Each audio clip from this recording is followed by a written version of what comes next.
ఇవాళ అసెంబ్లీలో ఉన్నవి రెండే పక్షాలు. ఒకటి అధికార పక్షం, రెండవది ప్రతిపక్షం. సభానాయకుడికి సభలో మాట్లాడేందుకు ఎంత సమయం ఇస్తే ప్రతిపక్ష నాయకుడు మాట్లాడడానికి అంతే సమయం ఇవ్వాల్సి ఉంటుంది. అప్పుడే ప్రజల గొంతుకను ప్రతిపక్షం వినిపించగలుగుతోంది. కానీ ప్రజల గొంతుకు వినిపించకూడదని మాకు ప్రతిపక్ష హోదా ఇవ్వడం లేదు అని వైఎస్ఆర్సీపీ అధ్యక్షుడు, మాజీ సీఎం వైఎస్ జగన్మోహన్ రెడ్డి పేర్కొన్నారు. గవర్నర్ ప్రసంగం బడ్జెట్లో లోపాలను సాక్ష్యాధారాలతో ఎండగడుతూ ప్రజలకు వివరించడానికి ఇప్పుడు మీడియా సమావేశంలో 2 గంటలు పట్టింది. ప్రతిపక్ష హోదా కల్పించినప్పుడే అసెంబ్లీ వేదికగా ఈ తరహాలో ప్రజలకు వివరించడానికి అవకాశం ఉంటుంది. ప్రతిపక్ష హోదా కల్పించలేదు కాబట్టే మీడియా ద్వారా ప్రజల గొంతుకు వినిపిస్తున్నామని పునరుద్ఘాటించారు. మీడియా ప్రతినిధులు అడిగిన పలు ప్రశ్నలకు వైఎస్ జగన్ జవాబిచ్చారు. ఇంతమంది సభ్యులు బలం ఉంటేనే ప్రతిపక్ష హోదా ఇవ్వాలన్న నిబంధన ఎక్కడా లేదన్నారు.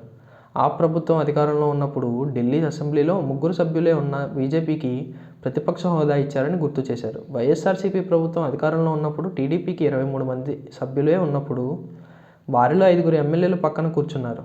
మరో 10 మందిని లాగేద్దాం, సభలో టీడీపీ బలం తగ్గిద్దామని మా వాళ్ళు చెబితే నాడు నేను వద్దని వారించా.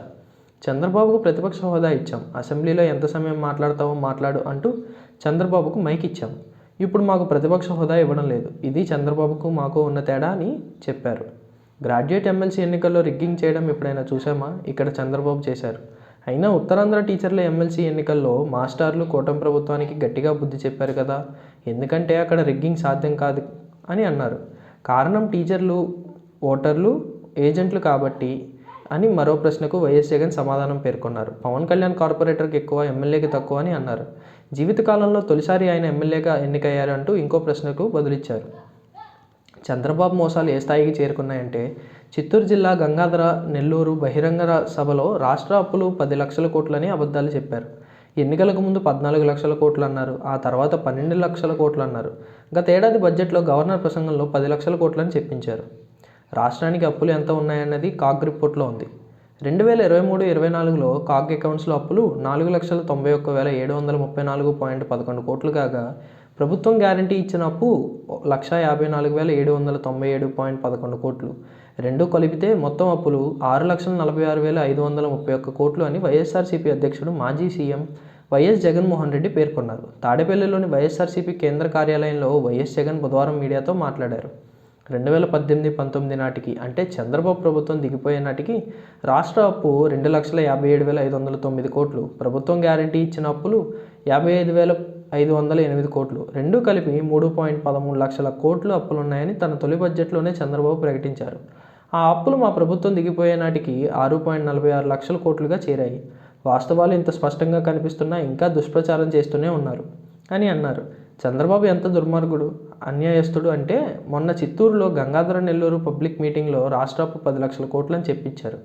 ఆయన మనిషి రూపంలో ఉన్న రాక్షసుడు కాదా? అబద్ధాన్ని ఇంతలా దుష్ప్రచారం చేయడం ఎంతవరకు సమంజసం? ఒక అబద్ధాన్ని చెప్పిందే చెప్పి అదే నిజమని నమ్మిస్తూ అందుకే సూపర్ 6, సూపర్ 7 అమలు చేయడం లేదని ప్రజలను మభ్యపెట్టే ప్రయత్నం చేస్తున్నారు. ప్రజల ముందు లెంపలేసుకుని గుంజీలు తీయి, అప్పుడు ప్రజలేమైనా క్షమిస్తారేమో. అలాంటివి చేయకుండా అబద్ధాలు చెప్పడం, మళ్ళీ మోసం చేయడంలో చంద్రబాబు పీహెచ్డీలు, రీసెర్చ్లు చేస్తున్నారు. ఈ ఏడాది బడ్జెట్ ఎటే గ్లాన్స్లో అప్పుల ప్రస్తావన కనపడకుండా మాయ చేసేందుకు ప్రయత్నించారు. బడ్జెట్ డాక్యుమెంట్ లోతుల్లోకి వెళ్ళి వాల్యూమ్ 5లో budget document debt and guarantees, volume 2 budget డాక్యుమెంట్లో రెవెన్యూ అండ్ రిసిప్ట్స్, వాల్యూమ్ 3/5లో ఫైనాన్స్ అండ్ ప్లానింగ్ డిపార్ట్మెంట్, ఇలా ఇన్ని డాక్యుమెంట్స్ క్రోడీకరించి రాష్ట్రానికి చెందిన అప్పులు ఎంత ఉన్నాయని మేము ప్రజెంటేషన్ చేయగలుగుతున్నాం. రాష్ట్రానికి సంబంధించిన బడ్జెట్ వివరాలు సామాన్యులకు అర్థం కాకూడదన్న దుర్బుద్ధితో బడ్జెట్ను ప్రవేశపెట్టడం మొట్టమొదటిసారిగా చూస్తున్నాం. చంద్రబాబు ఎంత దారుణమైన వ్యక్తో చెప్పడానికి ఇదొక నిదర్శనం అన్నారు. మా ప్రభుత్వంతో పోలిస్తే చంద్రబాబు ఎడాపెడా అప్పులు చేస్తున్నారు. 2023-24లో 62,207 కోట్లు అప్పు చేస్తే ఈ పెద్ద మనిషి 2024-25లో రివైజ్డ్ ఎస్టిమేట్స్లో 73,362 కోట్లు అప్పు చేసినట్లు చూపించారు. 93,000 కోట్లు అప్పులు చేసి దాన్ని అడ్జస్ట్మెంట్ చేసి రివైజ్డ్ ఫైనల్ ఎస్టిమేట్స్లో 73,000 కోట్లుగా చూపించారు. అయినా సరే మా హయాంతో పోలిస్తే ఏ మేరకు ఎక్కువగా అప్పులు చేశారో కనిపిస్తోంది. ఈ అప్పులకు తోడు అమరావతి పేరుతో వరల్డ్ బ్యాంక్, ఏడీబీ రుణాలు 15,000, హుడ్కో రుణం 11,000 కోట్లు, మార్క్ఫెడ్ ద్వారా 8,000 కోట్లు, సివిల్ సప్లైస్ ద్వారా మరో 5,000 కోట్లు అప్పులు తెచ్చారు. కేఎఫ్డబ్ల్యూ రుణం మరో 5,000 కోట్లు ప్రాసెస్లో ఉంది. ఈ విధంగా ఇబ్బడి ముబ్బడిగా అప్పులు చేస్తున్నారు. అమరావతి సెల్ఫ్ ఫైనాన్సింగ్గా ప్రాజెక్టు అని చంద్రబాబు సందర్భాల్లో తెలిపారు. కానీ బడ్జెట్ డాక్యుమెంట్లో ఒక మాదిరిగా, స్పీచ్లో మరో మాదిరిగా ఉంటుంది. అమరావతి కన్స్ట్రక్షన్స్ కింద 6,000 కోట్లు చూపించారు. అమరావతి పేరిట ఇంతింత అప్పులు చేస్తూ సెల్ఫ్ సస్టైనింగ్ ప్రాజెక్ట్ అని ఎందుకు అబద్ధాలు చెబుతున్నారు? రాష్ట్రానికి సొంత ఆదాయం 2023-24లో 93,084 కోట్లు వస్తే 2024-25లో 101,985 కోట్లుగా పెరిగింది. కానీ 9.56% పెరుగుదల నమోదైందని బడ్జెట్లో చూపారు. కానీ కాఫ్ ఆడిటెడ్ ఫిగర్స్ చూస్తే 2023-24లో రాష్ట్ర ఆదాయం 10 నెలల్లో 72,866 కోట్లు ఉంటే 2024-25లో 10 నెలల్లో 72,873 కోట్లుగా చూపించారు. అంటే -0.01% తక్కువగా నమోదైనట్టు కనిపిస్తోంది.